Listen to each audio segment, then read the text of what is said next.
Boa tarde, doutora. Bem-vinda ao Ver Mais. Para a gente começar, dá para a gente definir o que é saúde? Boa tarde.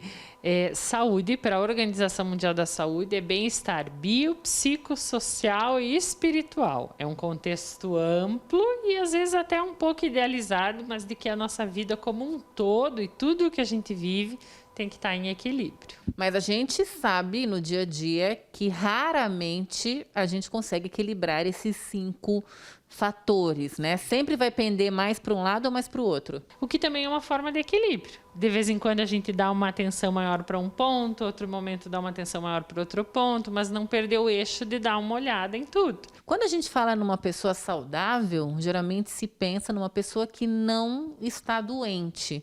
Essa relação está correta ou tem muito mais coisa aí que a gente não entende? Esse é o conceito antigo de saúde, que era a ausência de doença. Mas nós somos hoje muito mais do que o processo de adoecer. Esse limite, saúde e doença não são opostos, eles são entrelaçados. E a doença, ela não é do mal. Ela não vem como uma punição ou algo ruim. Ela é um sinal do corpo mostrando um caminho de cuidado. Assim como tantos outros sinais que o corpo dá e que não são doença, né? Eu digo que a doença faz parte da vida. E esse princípio da saúde é um princípio de se olhar com cuidado, com carinho, prestar atenção no dia a dia, em como a gente vive, né? Para poder escolher e fazer escolhas conscientes de como eu quero viver, né? Ser saudável não quer dizer necessariamente que você tenha que ir para a academia, só coma alimentos saudáveis, use e abuse de suplementos ou faça uma bateria de exames. Esse é um caminho, mas existem outros. Tenho que estar em movimento, mas um movimento que me faça feliz, um movimento que eu goste de fazer. E aí pode ser dança, pode ser caminhada, pode ser o que for. E que se adapte na minha rotina. As populações mais longevas, as que mais vivem no mundo, não são atletas, eles são populações em movimento. Eles têm uma vida diária com movimento. Então, a gente deve fazer atividade física, isso tem um benefício, mas não idealizar que nós vamos, em algum momento da vida, fazer 6, 7 vezes por semana e vai continuar sempre assim, né? E para quem não gosta de se exercitar, saiba que isso é uma programação cerebral para tentar te proteger. O nosso cérebro, ele tenta economizar energia sempre, o nosso corpo também. Então, ele tende a fazer rotina, ele tende a escolher o caminho mais simples, sempre nos economizando. A visão do corpo é sempre a sobrevivência, então eu tenho que me economizar. Mas daí vem a consciência também, né? Que nesse economizar eu tenho que tomar cuidado para não me economizar demais, né? Mas eu vejo hoje um movimento falando de saúde muito focado na atividade física, como se fosse esse o único caminho. Daí a gente vê 2 movimentos na saúde bem intensos. Tu vê a farmácia, um monte de farmácia, então tu vê doença, o foco, ou a academia, saúde. Como se fosse polaridade também. E não é.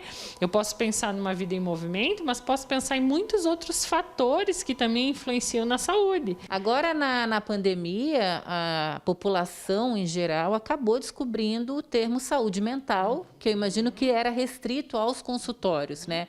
A gente vê atletas desistindo, mães sobrecarregadas, funcionários de empresas não dando conta, né? Até que ponto, então, é importante a gente cuidar da saúde física, mas também da mental?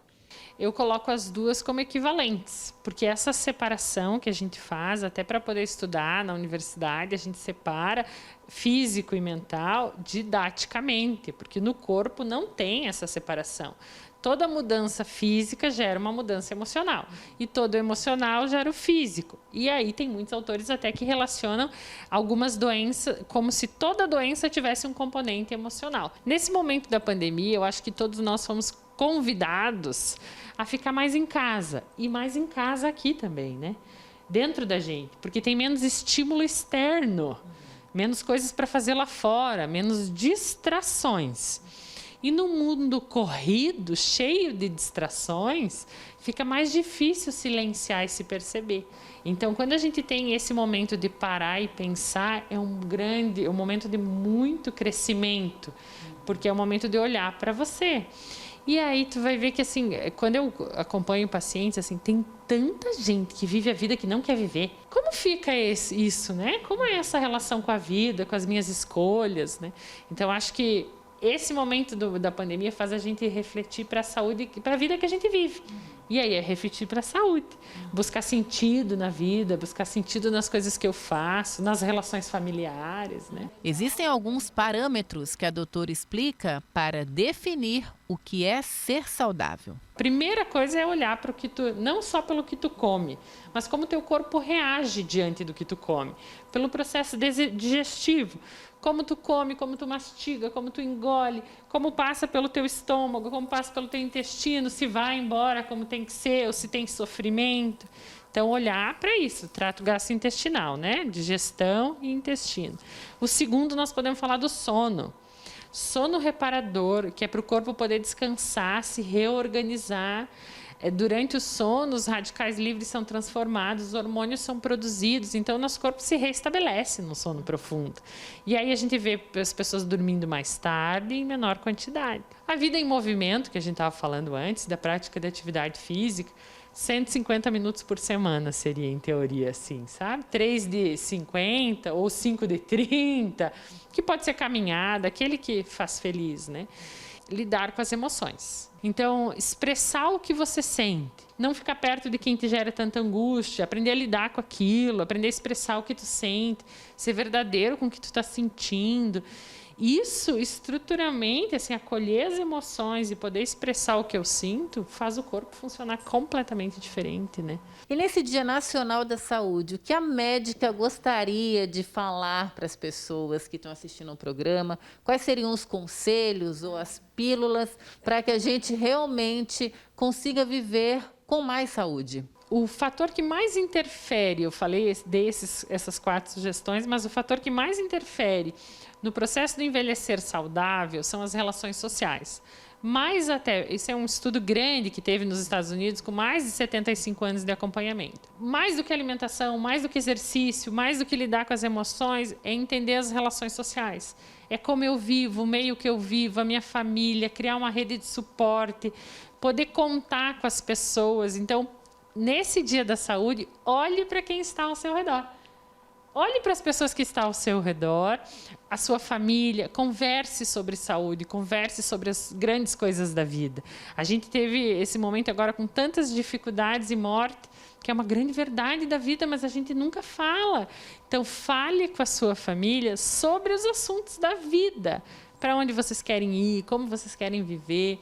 E todo mundo se aproximar para achar sonhos em comuns, para um auxiliar o outro nesse processo. Me parece que é aí que mora a saúde. Muito legal. Eu quero deixar um beijo para a doutora Maikele, que nesse bate-papo aí foi muito aprendizado junto ao mesmo tempo. A cabeça quase deu uma bugada, mas espero que você também tenha entendido que realmente é ter saúde, gente. Não precisa ficar igual um louco na academia. Cuide das relações ao seu lado, das pessoas ali. Adorei, obrigada.